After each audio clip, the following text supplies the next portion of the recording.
আসসালামু আলাইকুম রহমতুল্লাহ। প্রিয় বন্ধুরা, আশা করি ভালো আছেন। আমি এখন আছি পার্বত্য চট্টগ্রামের রাঙামাটির কাউখালী এলাকায়। তো এখানে দেখুন, মাশাল্লাহ, কি অসাধারণ একটা দৃশ্য। মনে হয় যেন এক টুকরো কাশ্মীর।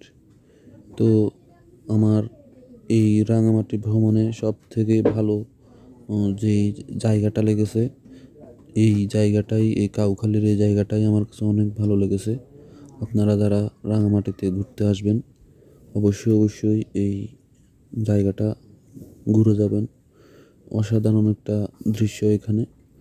তো আমরা এখন কাউখালীর থেকে আস্তে আস্তে রাঙামাটি শহরের দিকে রওনা দিলাম।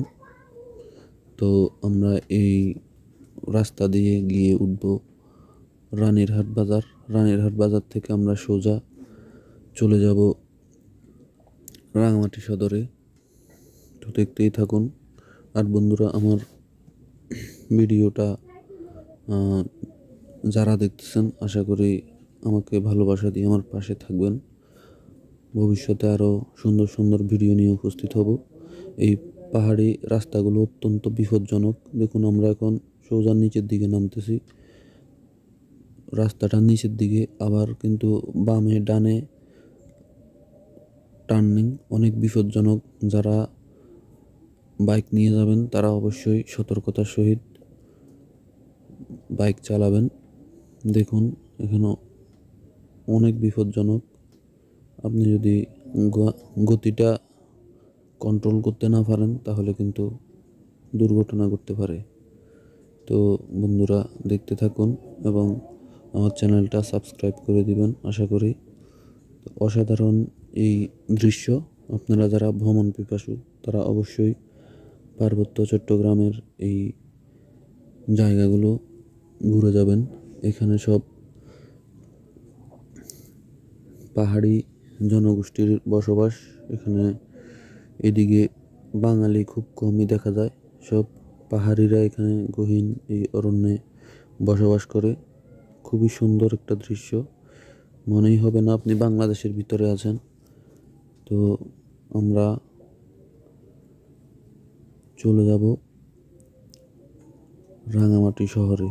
তো যাওয়ার সাথে সাথে আমি আপনাদেরকে ভিডিও করে আপনাদের সাথে শেয়ার করতেছি দৃশ্যগুলো।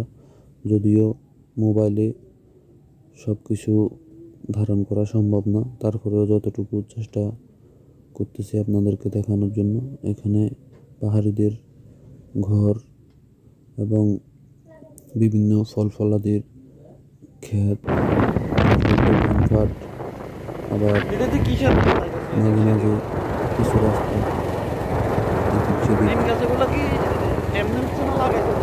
রয়ে গেছে।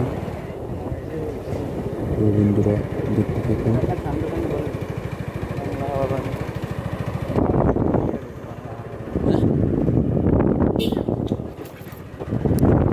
এখানে সবাই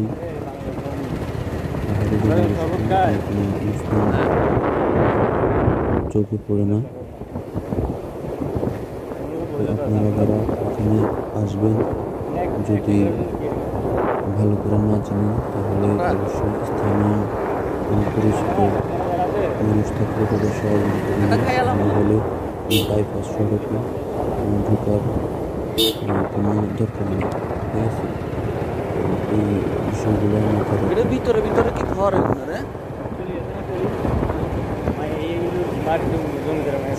সুন্দর একটা দৃশ্য। চারিদিকে শুধু পাহাড় আর পাহাড়, রাস্তা মিলে বয়ে গেছে এই পাহাড়ি রাস্তা। এখানে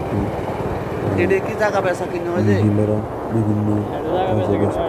তো বাঁশ কেটে বাঁশগুলো বাজারজাত করার জন্য প্রচলন করতেছে। আবার কেউ কৃষিকাজে ব্যস্ত। তো